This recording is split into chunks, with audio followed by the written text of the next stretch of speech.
Welcome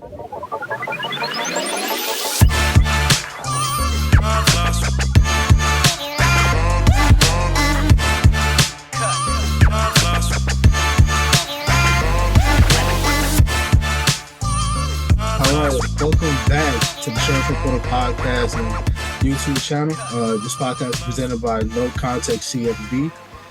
We're here with our weekly off-season podcast episode coming to you every Wednesday as we look forward to the 2023 season. My name is Mark Thomas, and I'm joining me as my co-host today is Kyron Samuels. Kyron, how you doing, brother? Doing good, man. Glad to be back on the show, and I'm glad it's with you this time. We get to talk a little shop, man. So I'm excited to get up into it. You know how we do it. Absolutely, man. I'm definitely looking forward to this episode. But before we get into the episode, we got a few notes. Coming July 5th, the first ever Sheriff Reporter CFB preview magazine is coming to you through a digital PDF publication. Tip $9.99 with a lot of content. A lot of content. We'll have in-depth previews of all of your college football teams. Talk about conference reviews, team previews. Then we're going to have a ton of player-focused articles, including a few featured articles. So we'll have your classic previews, magazine content like Heisman watch list, All-American team, bowl projections, things of that nature. So yeah, man, we're just excited to bring you this great content over here with the magazine, and man, please go ahead and buy it. But don't forget to give us a like and subscribe here on YouTube. Leave a comment and make sure you leave us a 5-star review. We are like a hotel, please. That does help the algorithm, so support us like that. We can review this podcast on Apple, Spotify, wherever you get your podcasts is at. Make sure you follow us on Twitter, Instagram, Facebook, TikTok, and those you can find in the description box when we upload this on YouTube. So, thank you everyone for your support as we grow as a team and for our content. This is for you. So let's get into the show, man. Kyron, my brother, I am excited for this episode right here because we got some stuff to talk about. We got some stuff to talk about. We got some good things to talk about this past weekend, the NFL draft. So as we end the draft, so who were some guys who stood out to you who could potentially be day one starters for their respective teams? So obviously, the quarterbacks. I thought, we have to talk about the quarterbacks when we talk about this draft. C.J. Stroud, Bryce Young, even Anthony Richardson. I think he has the potential to go in there and start day one. I know you have Gardner Minshew there, who's proven he's at minimum a quality backup. He's played some, really good football for some teams over the years. But I think taking a guy at 4th overall and having the insurance policy that you have in Gardner Minshew, I think you have to start the guy. His biggest flaw at this point is inexperience. People talk about the accuracy issues and some stuff of that sort, but the only way you fix that stuff is by actually playing and getting game reps. So I think he's the guy that should be able to start. But moving on from the quarterbacks, I really think that Peter Skoronski is the guy that's going to start day one. Darnell Wright is going to start day one. Those are the two offensive line prospects that went 9 and 10 respectively. So I really do. They went 9 and 11 respectively. So I really do like what they did there, and I think those guys are going to come in and play immediately. Do I think they're going to be like high quality, high end starters day one?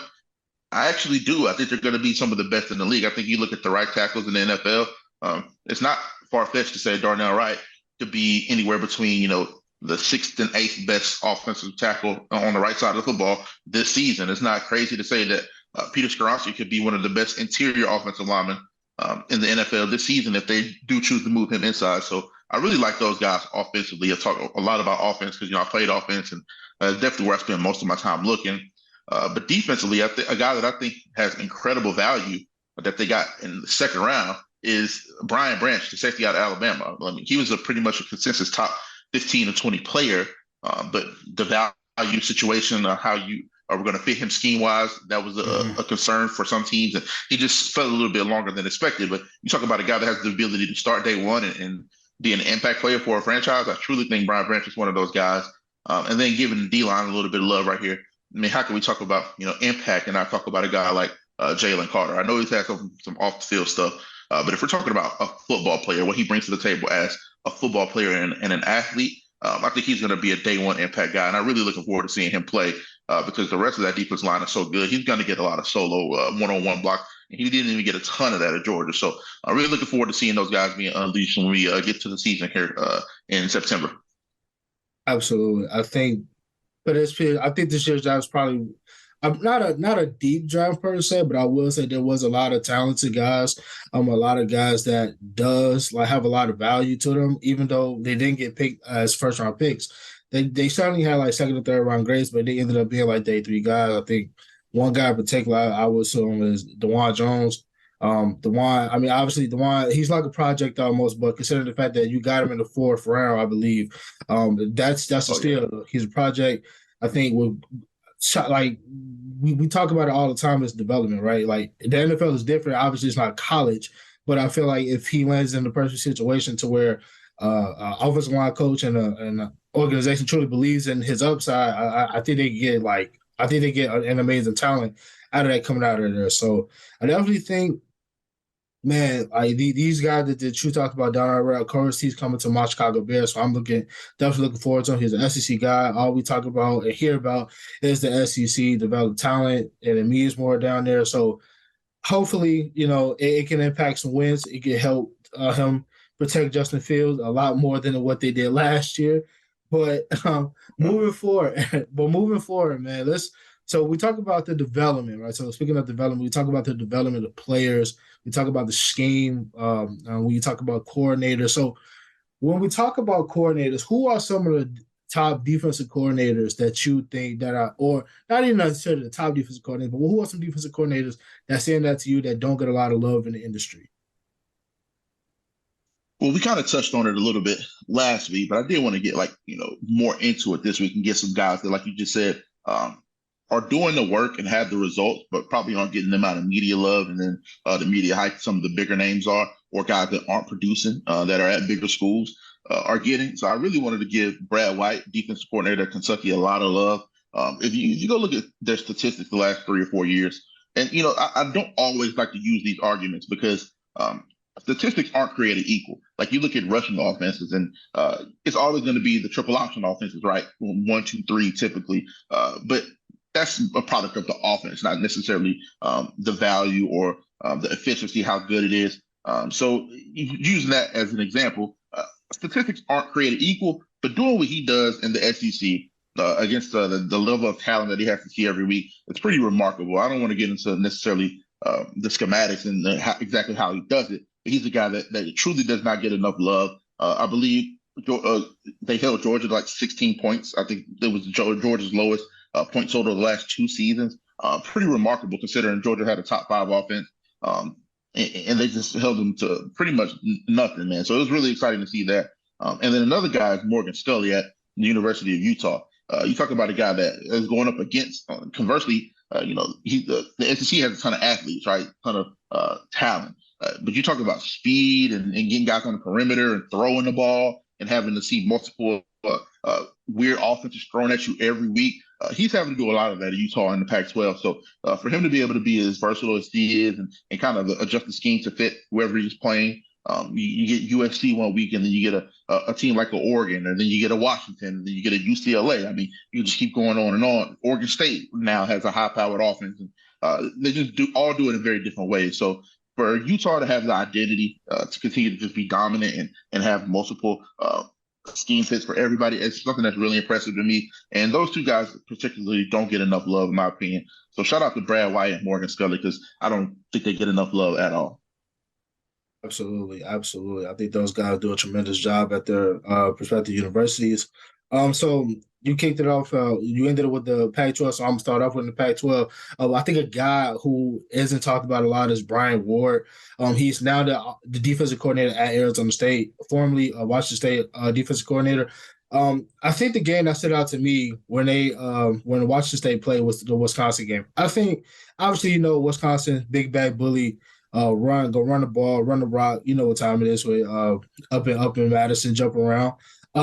But the way that they came into that game, dog, you saw the way that they just played. Like they didn't do anything necessarily schematically. That was just also like amazing. But the way that they just played the run, like they were able, like, because the Pac-12, we all talk about like they can't play the run. They're like kind of soft. You know what it is. But Right. when they played, they just teed off in Wisconsin. Like, no, I've never seen a team give Wisconsin a business like that ever. Especially when we talk Right. about Washington State, a team that doesn't get the 5-star recruits, the 4-star guys, the All Americans, and all Yeah. this. Like, they do a good job of development up there, especially under Brian Ward. I know Dicker. Shout out to Jake Dick. He definitely has a lot to do with that, with the philosophies and the way that they play as a defensive as a defense. But ultimately, I think, yeah, he's definitely a guy who doesn't get a lot of love. But he should. I mean, he's at Arizona State now. He's under Kenny Dillingham. So we're now going to see what he can really do on his own. And then another guy who I want to give love to is Ron Roberts. Ron comes from Baylor. Him and Dave Aranda were coexisting as coordinators, and him, I think he had a lot to do with the secondary and a little Right. bit of the front seven.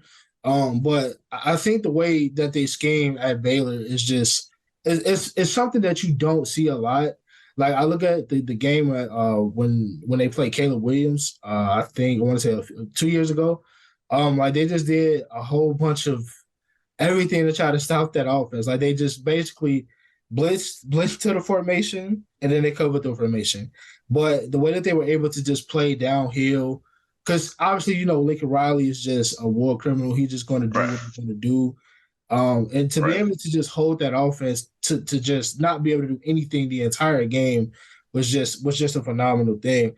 And I think Ron is at Auburn now. It's definitely going Yeah. to be different different to see, like, what he's going to do now. Like, it's a little different in the SEC West, as they say.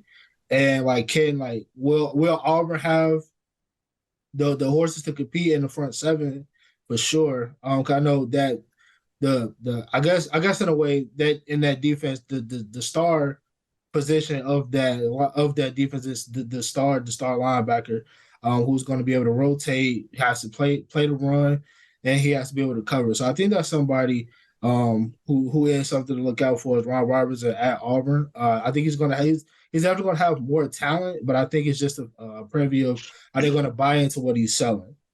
All right, so now we just covered our defensive coordinators. So now we're going to slide over to the offensive side of the ball. So who are some offensive coordinators that you think are that doesn't get a lot of love, but obviously who does a lot and who should, and give them the flowers? Well, this is kind of tricky because on paper, these guys aren't called the offensive coordinators. They're the head coaches, but we all know. I mean, let's keep it a buck here. These guys are the offensive coordinators, and that's Chip Kelly at UCLA, and Steve Sarkisian at Texas. And when I watch both of these are guys that have been through the ringer, right? They've had the highs. Chip, what they did at Oregon, kind of revitalizing college football, and with the spread, the excitement. And he didn't start it, but he brought it back and took it to another level in terms of excitement, explosion, production. And Steve Sarkisian, what he was able to do with his time coming up at USC, and also what he did when he got to revitalize his career at Alabama, winning the national championship with those guys, going to another national championship, and he got thrown into the fire against Clemson on a month's notice, right? So he didn't call plays all season. He was an analyst role. Comes in and calls one of the best games I've ever seen with Jalen Hurts and those guys, and calls the game-winning drive. Jalen Hurts scores a touchdown, and then we know what happens with Deshaun Watson and Hunter Renfrow. They run the play and win the national championship at the very end, but the offense wasn't to blame for that game. And after that, Steve Sarkisian kind of took on a whole new life. He became a new figure, if you want to say that.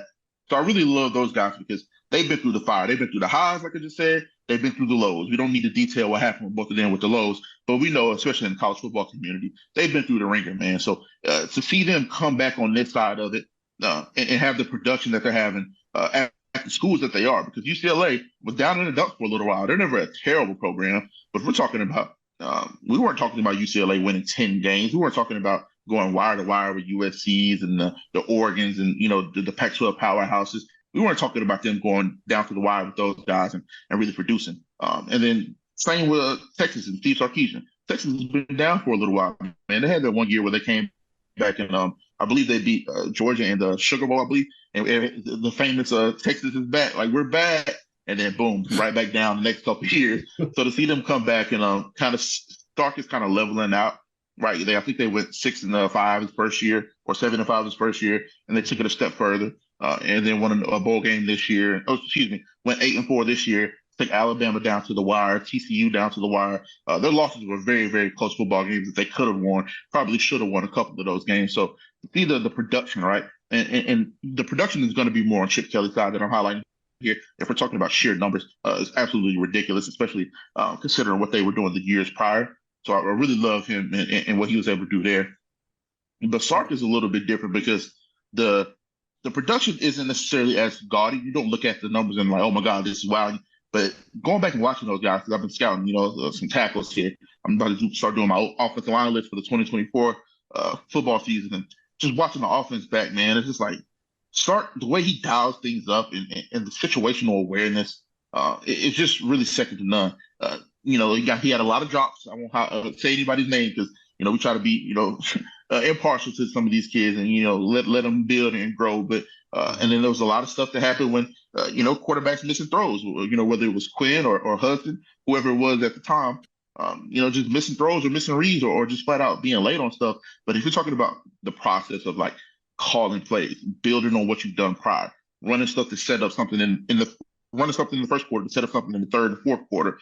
Very few people do it as well as Sark. So I really want to give him a lot of love. And that's a little bit long-winded, but I love talking about these guys because if we're talking about the pureness of the sport, I hate to sound like the purest guy, but the guys that are like really on those whiteboards and losing their mind, drawing up new stuff and game planning and putting stuff together, those guys fall under that category. And those are the type of guys that I think will be successful wherever they go. And those are the best coaches in the sport, in my opinion. Absolutely. I definitely agree with you on that. I think obviously we know what the personal issues that we know that Sark went through, and to him to be able to bounce back like this is just an amazing accomplishment. So salute to Sark, salute to Chip for coming back. And now obviously we know what Oregon was back in the day. He's the one of the reasons Right. why I fell in love with college football. Flashy Yep. uniforms, flashy offense. So yeah, definitely salute to Chip Kelly. So what I'm gonna take it a little back. I'm gonna take it down to Sin City, baby. I'm gonna take it to Las Vegas. Um, Coach Brandon Marion, baby. Obviously Brandon Marion is not a huge household name, but for those who really pay attention to the sport of college football, he's definitely one of the names that should be known, not just for developing um, Jordan Addison, first round pick, but he's also he's also the architect of what we know as the go-go offense. A lot of people don't know what the go-go offense is. It was the offense that beat when he was the offensive coordinator at Howard, and Cam Newton's little baby brother, Kalen Newton, was the quarterback. They went down and beat UNLV. For those gambling folks, I think if you would have put money on Howard that day, you would have been a rich man. Okay, but Yeah, man. that's neither here nor there. But the architect of this offense is just amazing to me, man. It's fascinating just to watch. Like you're able to use a bunch of running backs at the same time. Like you're able to put two backs in there and they're able to run the ball like crazy. You're able to get you there in that offense. You're able to get wide receivers open, single side, backside. Like you're able to do so much in this offense, man. It's gonna be amazing to see, man. Like I want to see like triple option football. Man, I'm a lost words right now, dog, because I'm really ready to watch him rock out there, especially with a coach like Barry Odom, who I know who's a defensive guy, Right. and he's gonna let his offensive staff rock out. I just know he is. So Yep. for Brandon Marion to get his opportunity at the Group of Five level, I'm excited for him. He just came a long way. I know he has a How old is he? He's young, bro. he's a young guy. I think he's like Young. I'm 26. He got to be like 35, I believe, somewhere in Yeah. there. So Like 35, young black coach, bro, getting this opportunity is pretty impressive, and I'm rooting for him for sure. So I'm glad you highlighted him because he's one of the guys that could be 5 years from now be one of the youngest head coaches and especially one of the youngest black head coaches at the Division I level. So definitely shout out to him. absolutely, I was pulling for him to get the Colorado job before Dion became a guy, but Hey Right. man, but yeah, man, Coach Marion, man, we salute you, man. Get your money this year. I'm gonna be rooting for you. Everybody gonna be rooting for you. So another guy who I'm gonna highlight is Chicagoland area. You know me being a Chicago guy. I gotta highlight Chicago. District 218 legend, District 218 alumnus like myself. Coach Sean Lewis, former head coach of Kent State, now offensive coordinator at Colorado. Um, my cousin played. I think Sean recruited my cousin coming out of high school at when he was when he was the OC at Bowling Green. So I'm pretty familiar with Sean Lewis and what he does on offense. Like his offenses at Bowling Green were like just fun to watch. Like you had Matty Johnson, you had T.L. Redden, you had Travis Green back there running back, you had Fred Coppin back there running back. These are some dogs. Like these wasn't no now. This the Mac now. This wasn't like 5 star. Nah, they had guys who got it out the mud for real, Right. man. Like a bunch of Florida guys. They had a team full of Florida guys, bro. And the way that offense just like move with precision, especially with Matt Johnson back there as quarterback, like they were able to just open up the field, spread the ball around. Everybody, a lot of receivers ate in this offense, and that's the thing too. Like you're gonna see a lot of like I don't know like if a lot of people from Colorado or even the Pac-12 are familiar with Sean Lewis, but his offenses are very fast. Like they're like up there with like the old Oregon teams back in the day. Yep. Like they're fast. They're gonna If you watch rush. that spring game, you got a little bit of a glimpse. Like they talk about the tempo, they were moving.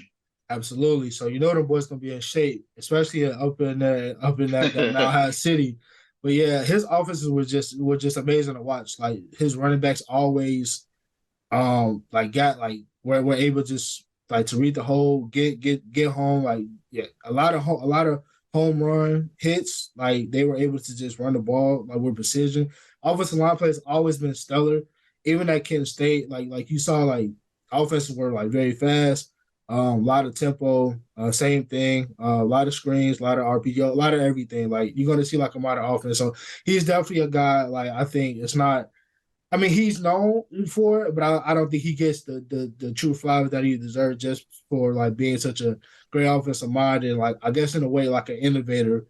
Like when it comes to like offensive Right. coordinator at the smaller school level. So him getting this shot at the Power Five level, I'm proud of him. I know all of Richards, even though we don't like to talk about Richards High School like that for a bunch of reasons. But I know they're proud of him. I know Coach Kahorn, rest in peace. I know he's looking down. I know he's proud of him. So I'm definitely rooting for you, Coach Lewis. I'm definitely rooting for you. So, but while we're on the topic of Colorado, there has been a lot of speculation. There has been a lot of chit chat around the Twitter sphere and Yeah, people capping on PYP. Prime name. Let's talk about it. Let's be real. People Okay, been trying yeah. to go in on Prime lately. Yeah, they've been tripping. Absolutely, yeah, man. So obviously, them coming off a 111 season, they had one of the worst rosters in all of Division One football. I think some FCS teams probably could have gave them a run for their money, honestly. So with Prom coming in and getting rid of the grocery bags and bringing in the Louis bags. Do you what is your take on how he's going about this process? Because we've never seen anything like this. Like I think the closest thing we've seen to this is Mel Tucker at Michigan State when he was just getting people plucking kids out the portal left and right. But with Mel doing that, that created instant success in a way. But with Prime doing it, it's getting a little flack, and it's not really like I guess in a way like people are not agreeing with the way that he goes about business. So what is your take on Colorado in the transfer portal business, and what is your personal expectation of Colorado this season? All right. So last week I already spoke to that. So I'll just kind of rehash that a little bit.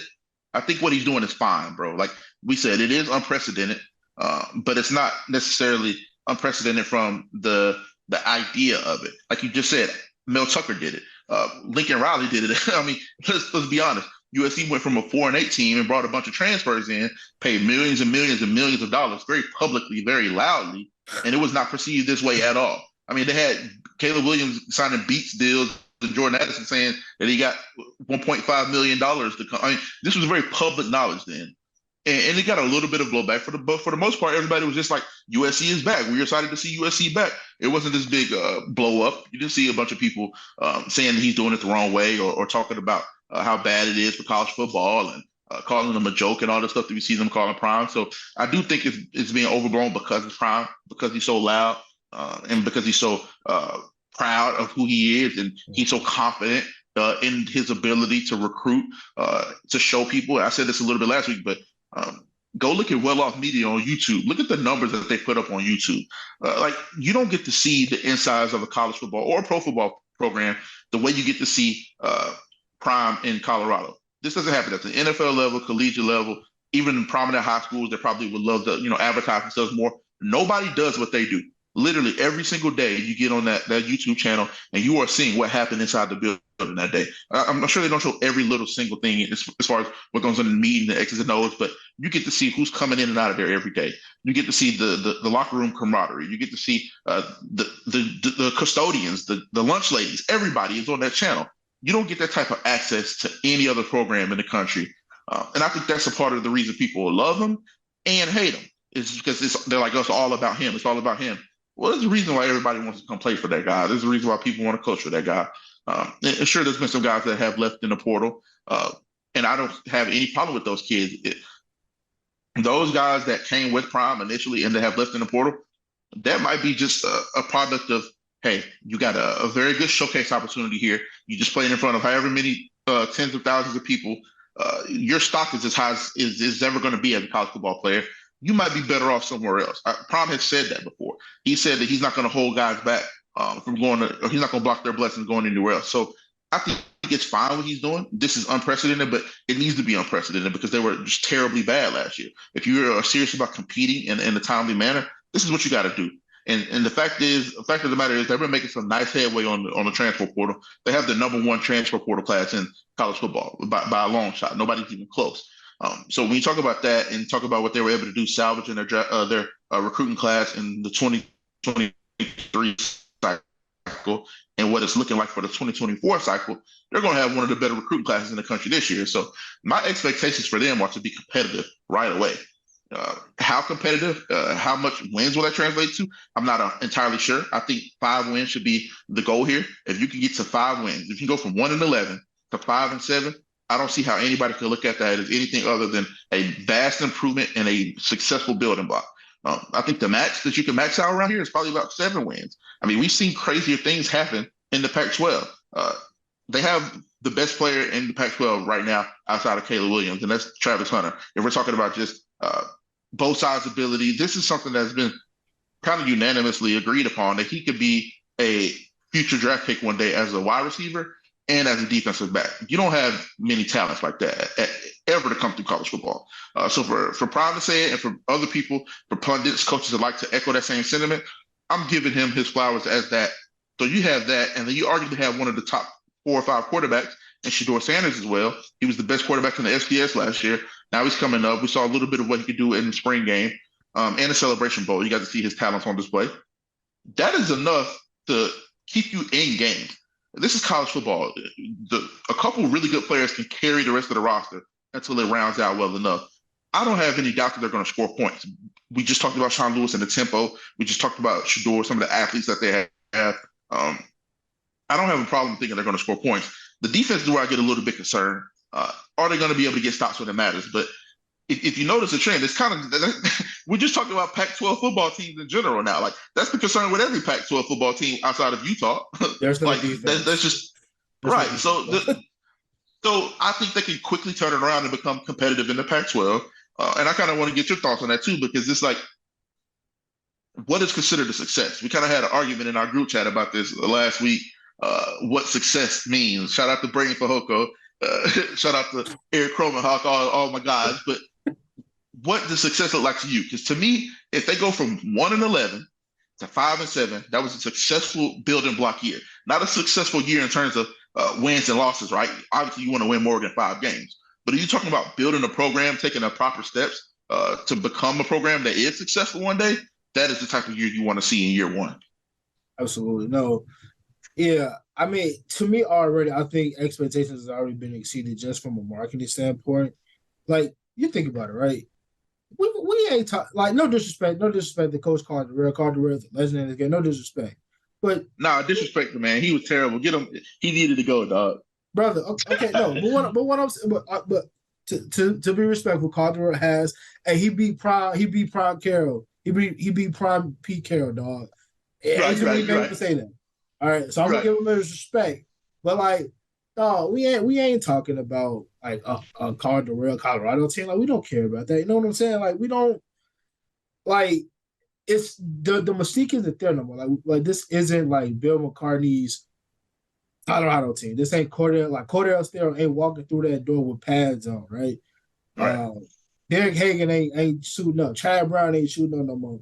Eric Bieniemy ain't shooting up no more. Like we've gone from that. Like they've gone from that phase, and it's like what 30 years later, and it's still like irrelevant. Like they've had their moments here and there, but like for the most part, they've been mediocre at best, right?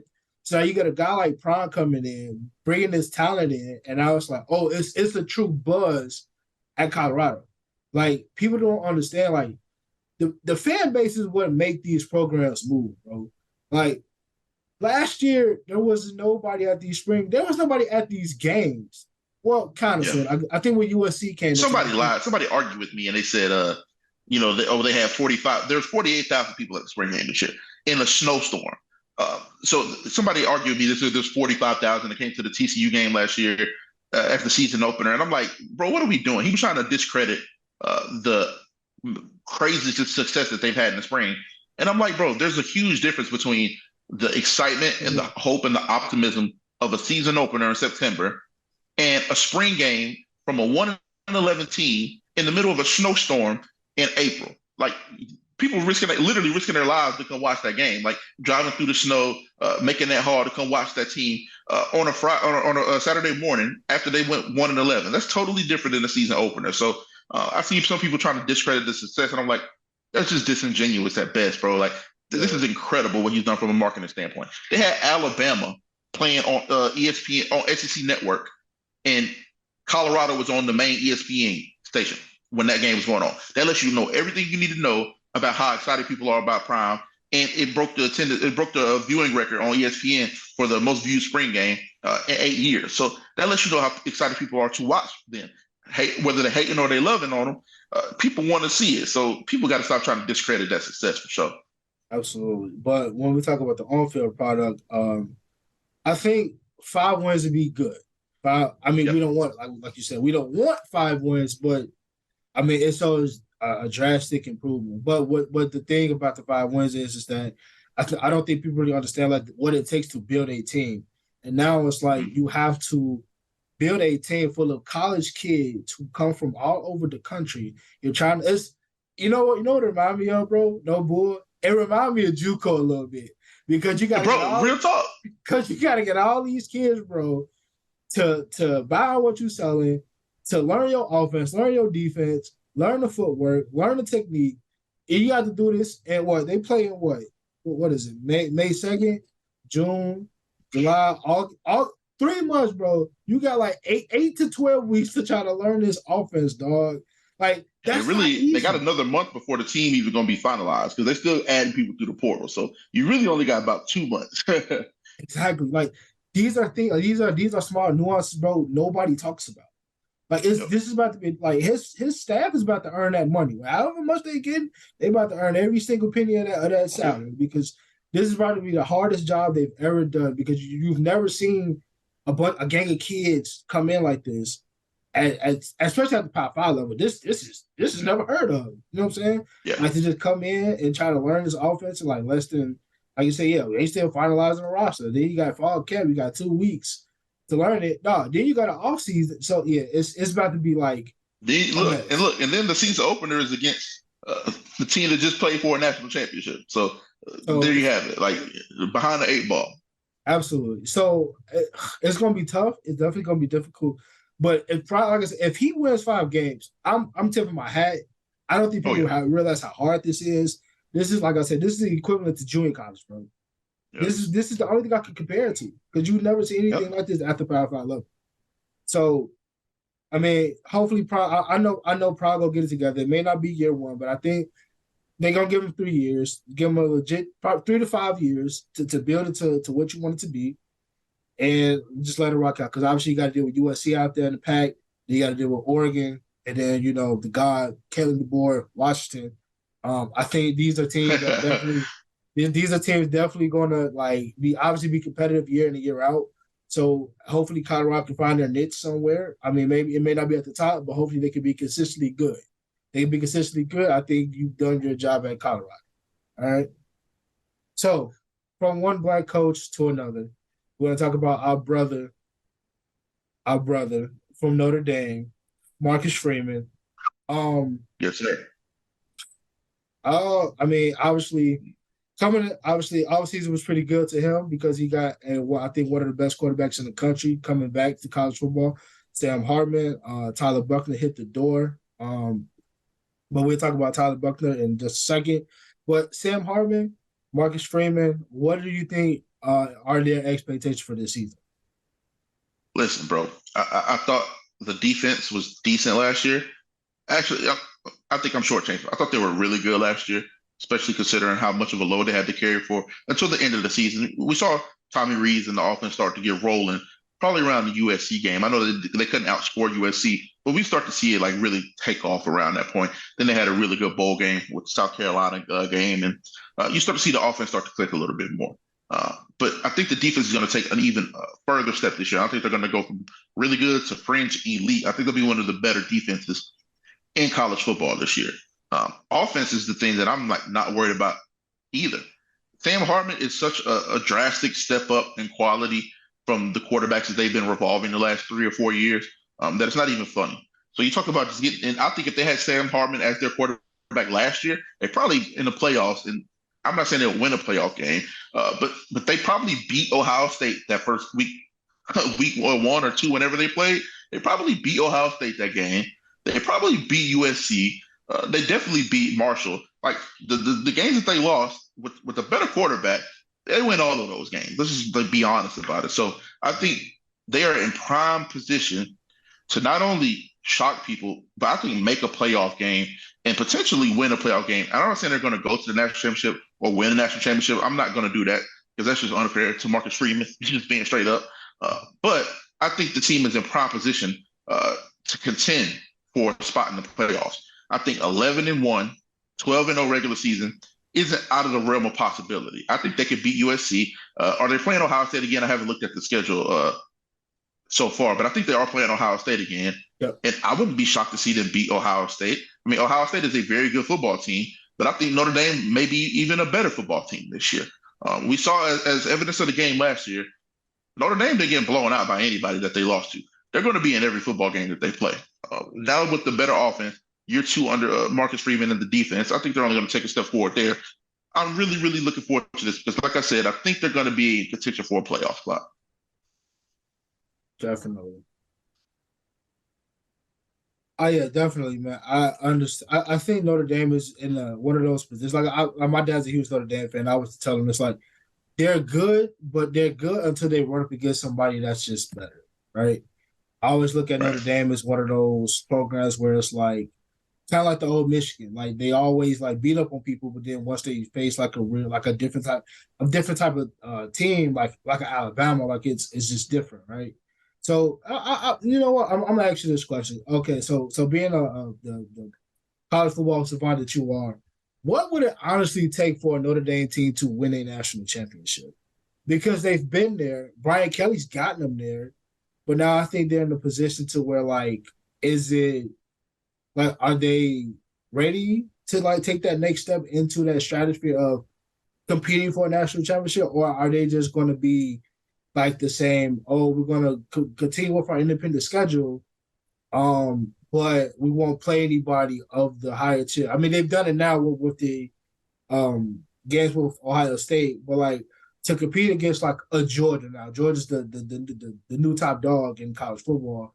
So like, what would it take for Notre Dame to get to that level? It's really simple. They're really, really good everywhere except on the outside at receiver. And I think high quality DBs and corners. They have really good safeties, right?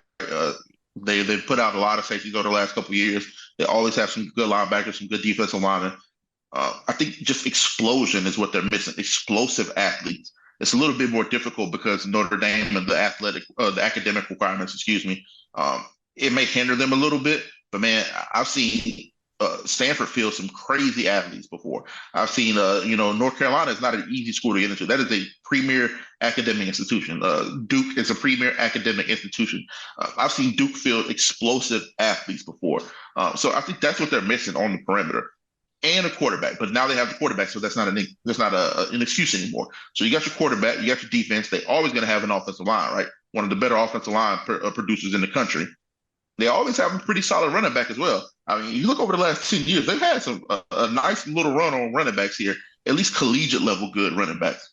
What they're really missing is that explosion outside.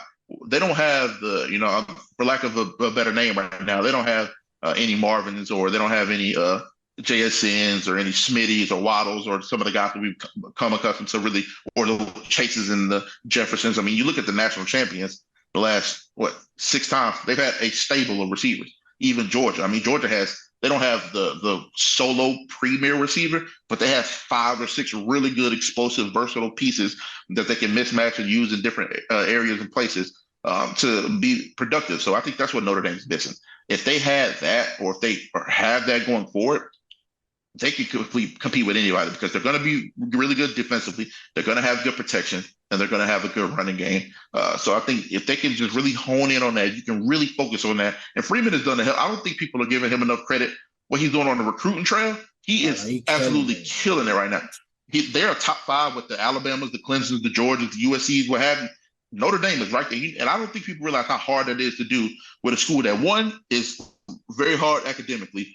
2, it's not like the rest of the schools. Like, it's a Catholic school, very, very traditional. You got a lot of extra stuff that you wouldn't have to do at other universities that you have to do at Notre Dame once you get there, and you have to keep that in mind with recruiting. And 3, they have the money, if we're talking about a collective donor base and NIL, all that type of stuff, that they can afford you, but they ain't spending money like Alabama or Georgia or USC now, for that matter. So the fact that he's able to recruit with that going against him, in my opinion, is impressive. So I think those athletes will come, and hopefully it renders them better results if we're talking about high-end championship cutting.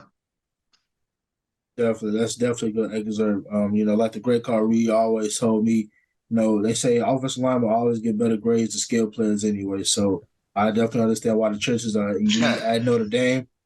So I'm definitely going to send this excerpt to my father to try to give him some hope as he prays for a Notre Dame championship throughout his lifetime. All right, so we're going to hop over one state over a little bit.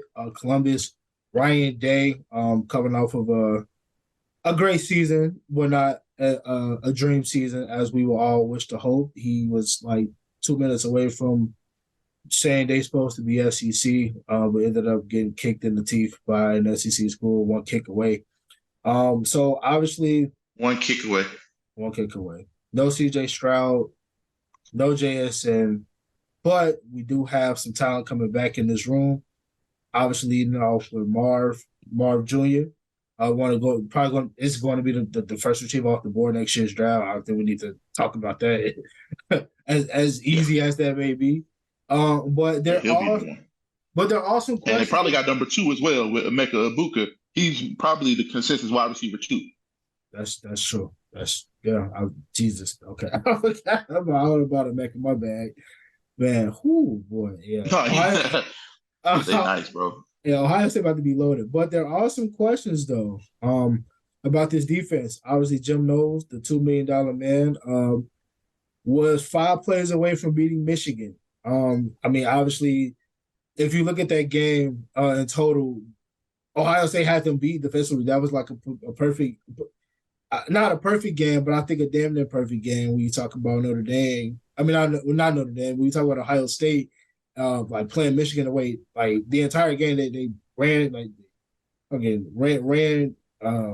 filled gaps. Like they played the run pretty well. They just played them like they pretty much like beating them up the entire game. But those 5 explosive plays that Michigan had just killed them.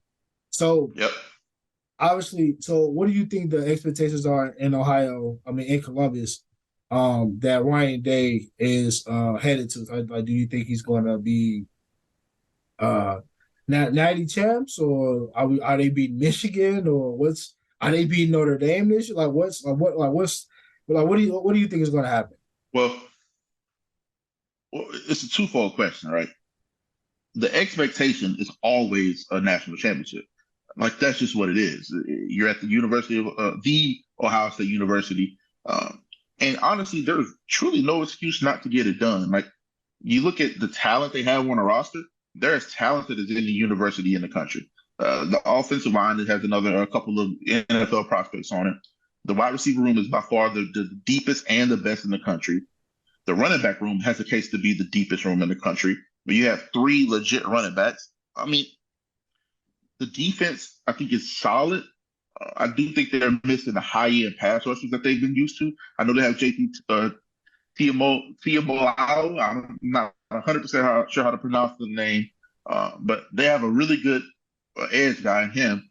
But he's not necessarily the Bosa type, the Chase Young type. Some of the guys that we've become accustomed to seeing rush for the Scarlet and Gray. You got Tommy Eichenberg at the linebacker position. A lot of people believe he's one of the best or the best linebacker in college football.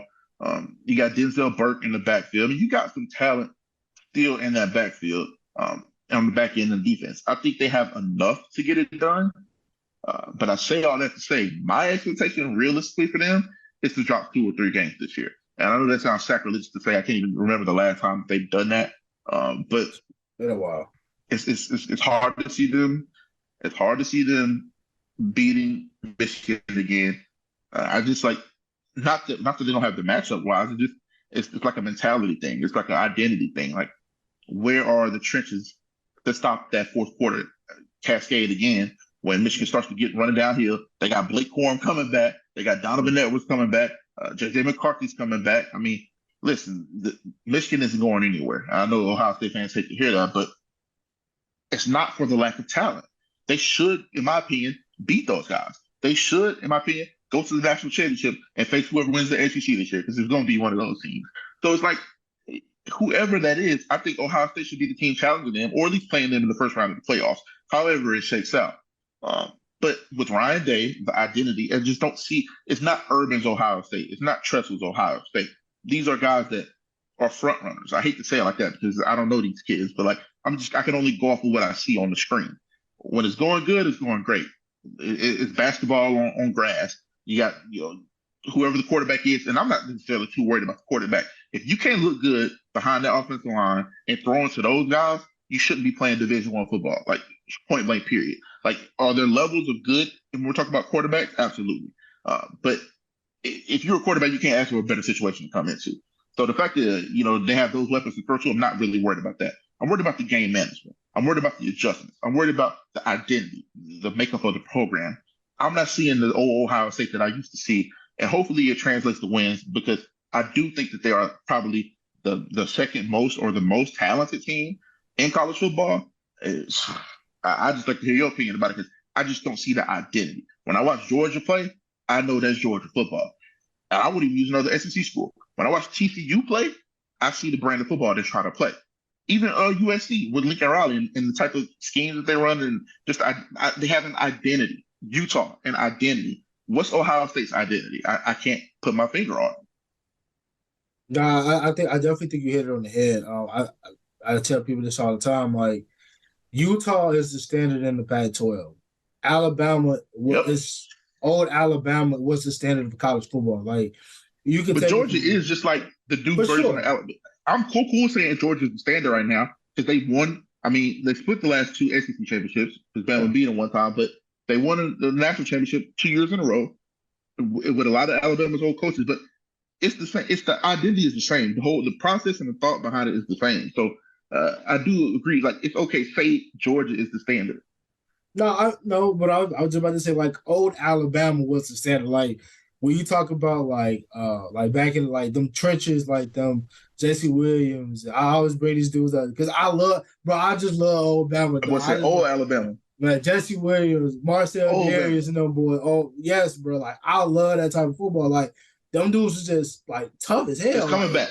It's coming back. We'll talk about it, but it's coming back. We'll talk about it. But yeah, like when you look at Georgia, like Georgia just on defense, they just play with a mentality. Even offensively, they just play with a mentality. And the offensive line is just aggressive. Like they just want to like choke you out, bro. Like that's how they play. I just don't see that with Ohio State, right? Yeah. And I've always said like Urban, when we could talk all of the junk about Urban Meyer and all his teams and the way that but when you talk about the product on the field, it was the standard of college football, right? Like you saw, like them trenches at Ohio State when he was there was like physical. They weren't like. I think he had a few first round picks and a few draft picks here and there, but like for the most part, them dudes are just gritty. Mm-hmm. They were just like very gritty, and like the way Urban coached, like was just to the T. He was a psycho. I mean, to put it nicely, I guess he was a psycho. He held his guys to the highest of standards when it came to on the field production, and I just don't see that with Ryan Day's team. I just don't like even the run game. The run game ain't even the same. No, I don't even know the line. I've never not seen a top guy run the rock at Ohio State like this ever. Like, and echo you a little bit here. It's like Ryan Day. I wanted to say this. I think it's important. I didn't mean to cut you off there, but he doesn't have to be Urban. I think that's what a lot of people kind of misconstrue. Like nobody's saying he has to be Urban. Kirby just showed you that because Kirby left under the wing of Saban, and he's turned his Georgia into one of the better programs, the best program in the country right now. They are akin philosophy-wise, but they do not operate the same. Kirby is his own man. He is his own chief, his own operator. We saw that work. We've seen it time and time again with the Mike Leach disciples. It's a ton of them all everywhere, but they all do it in a bunch of different ways in their own identity. You don't have to be the person that came before you to be successful. But I just don't see Ryan Day's identity at all. We don't know who he is, and we're going on year 4, I believe. So that's why I just wanted to say that, because he doesn't have to be Urban to be successful. No, he doesn't. But I think it comes to a point where like, he's a pass happy guy. I think that's his philosophy. He wants to get his guys the ball. He wants to feed all the receivers. But dog, this is the Big Ten. I'm gonna keep on saying it. Like I said it on the podcast a few weeks ago. But this is the Big Ten. You need to be able to run the football. You need to be able to have different run schemes and adjustments. Adjustments is the key. You need to be able to have those things in your toolage at all times. Because, like I said, I've always seen great running backs at Ohio State. I don't think there's never been a time where I've never seen an elite, a good to elite running back at Ohio State. Like Trayvon Henderson has like not generational talent, but he could be a top 5 back in the country. I think he has generational talent. I think he's that shifty. He runs with that aggression and angry.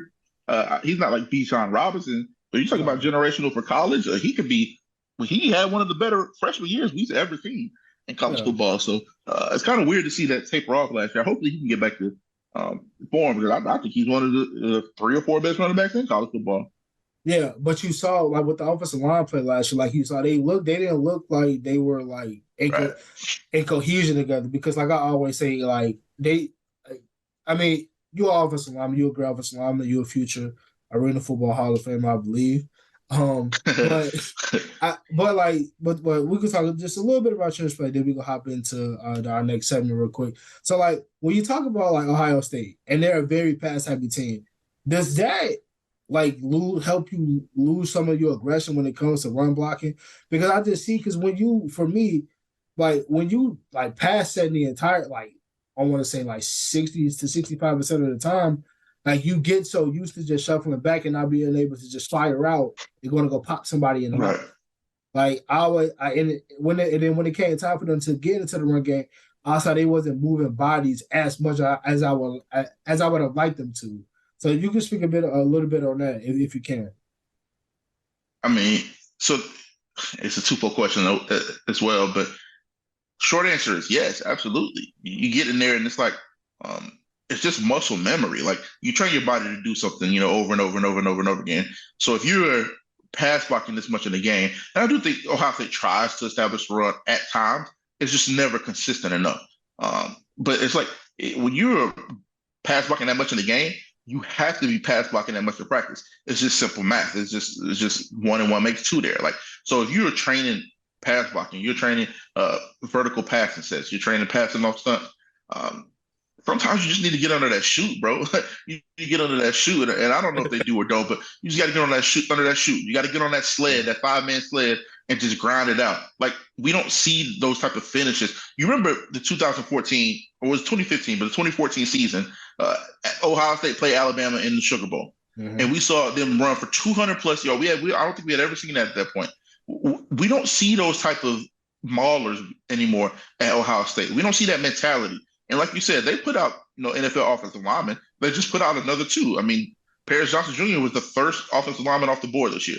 Dawan Jones, the guy we talked about earlier, also drafted. Luke Whippler, also drafted. They had 3 offensive linemen drafted this year. So the talent isn't the issue. It's the mentality. I don't want to just blame it on coaching, but maybe the players themselves aren't dogs. And this is why I said it's twofold, because my mentality was that I don't give a damn what you call.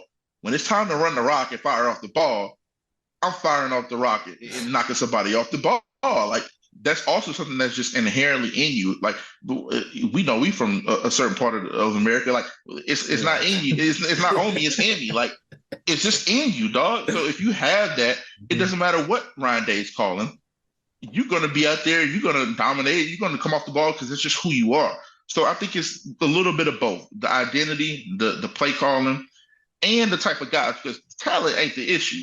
But maybe they ain't got that dog in them. Maybe it's just, maybe they're wearing the jersey, but they ain't got the dog in them, even though they're supremely talented and are able to get away with most of it. And so they go up against a real dog. And so you go up against one of those Michigan kids that's a 2-star that nobody wanted, and he's a 4th, 5th-year senior, and this is his life. This is all he's ever going to get, because he ain't thinking about playing in the NFL. This is his Super Bowl, winning against Ohio State. That kid at Georgia who was a 3-star, because people don't realize Kirby has some high-end talent, of course, but it's a lot of 3-stars that see that field at Georgia as well. It's a lot of unheralded guys that see that field at Georgia as well. So those guys that are living in the moment, I think this is what people don't talk about when they talk about college football. It's 2 types of college football kids. It's the guys that think they're going to the NFL that have just set on that, and you got the guys that this is their Super Bowl. This is their draft day when they get to go play against Alabama or Ohio State or Georgia, whoever it is. That's the biggest moment of their football career, and that's what they're playing for. So those are the type of things you got to measure when we're talking about mentality, running that ball.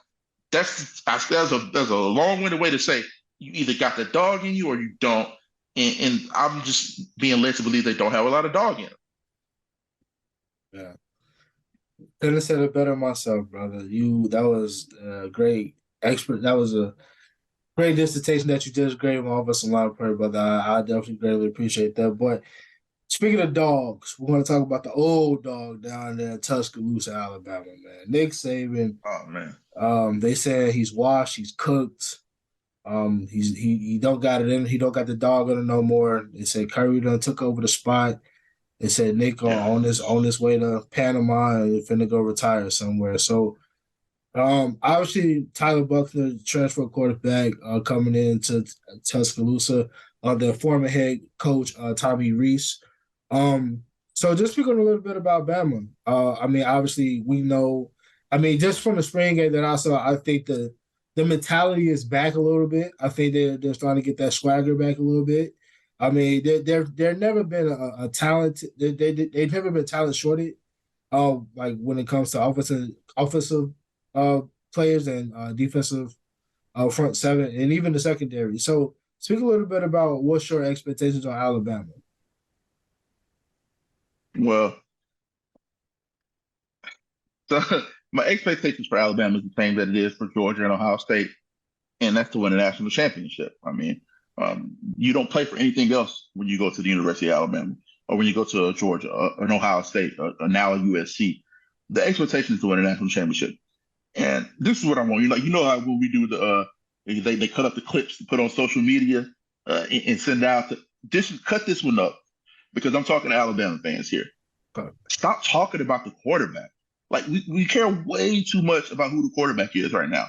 Look at the rest of the roster. Look at the rest of the team, and look at how it's built now. That's what you should be talking about. That's how excited you should be. When you look at that offensive line and you look at the dogs that they have on the offensive line now, they've always had talent, but you look at the dogs, you talk about the mentality, what we just finished talking about with Ohio State.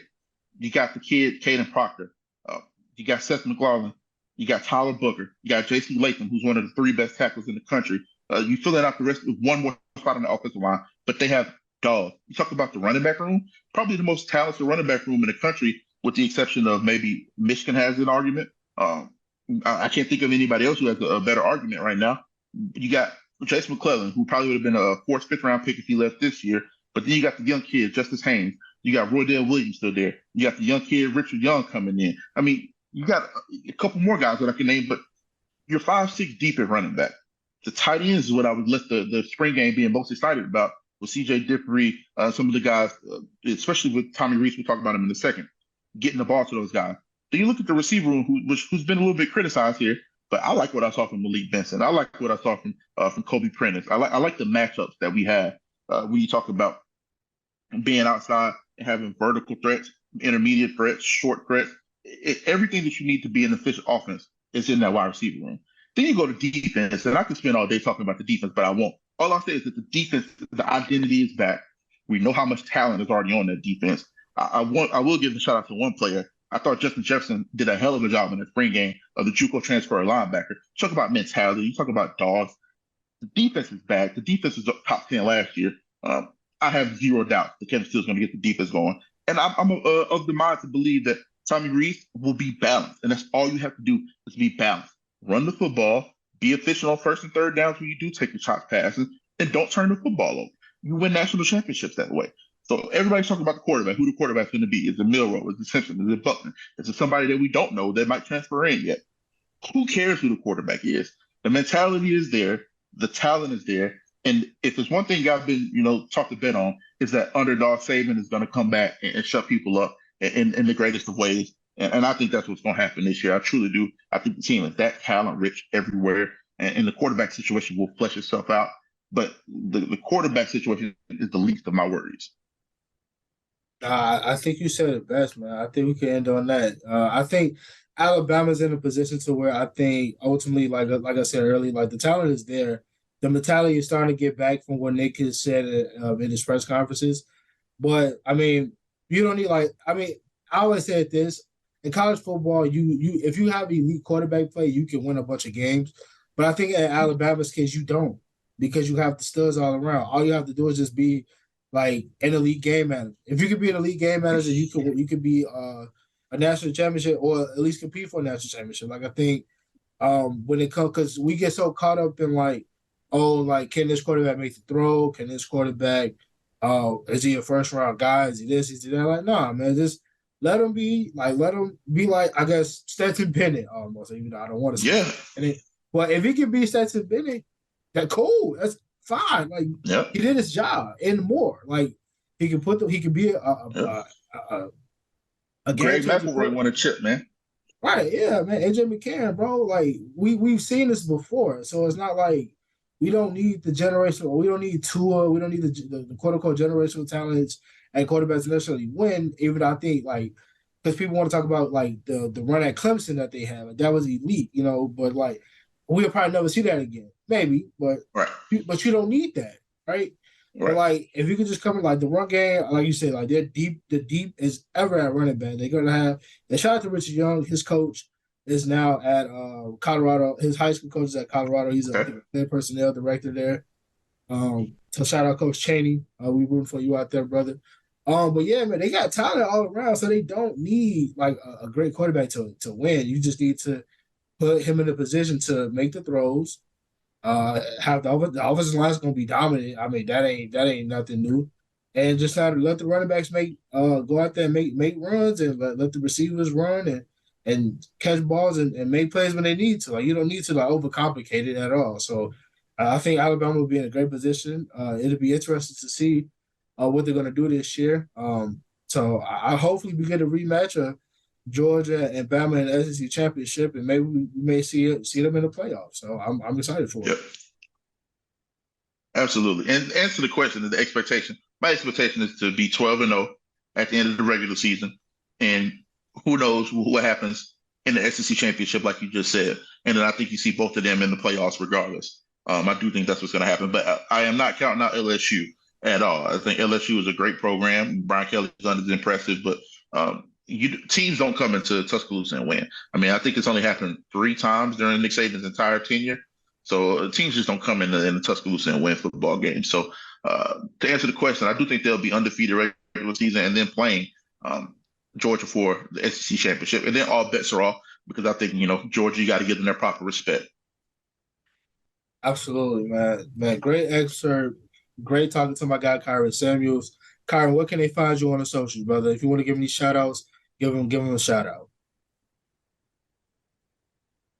Yeah, man, you can just find me on Twitter, and then I have a link tree with all my stuff. I got my player breakdowns from YouTube, my writing that I'm doing, any other shows that I'm involved with. You can find that on my Twitter and my link tree. But other than that, man, give Transfer Portal a follow, like, subscribe, all that stuff, comment. Let me know what you disagree with, what you do agree with, whatever it may be. But I appreciate you guys for tuning in. I appreciate you guys for having me again. So anytime, man, holler at me, and I'll be here for you. Absolutely, brother. Glad to have you. But before we end the show, I want to give a shout out to my homeboy Sheldon Reeves. He tragically lost his life in a car wreck on Sunday. So, brother, I'm gonna miss you, man. I love you. Man, I'm praying for your mother, your father, man, your whole entire family, your baby boy, man. Tragic loss, man. I never had a dull moment without you, brother, man. I know you're gonna be looking down on me from now until eternity, brother. So, with that being said, man, thank you for everybody for listening and watching the podcast.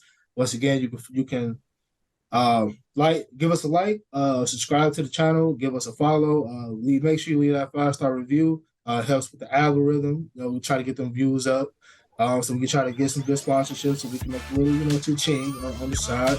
And man, make sure you leave a comment. Leave a comment below on Twitter. We'd like to hear from you. So thank you guys for listening. Peace.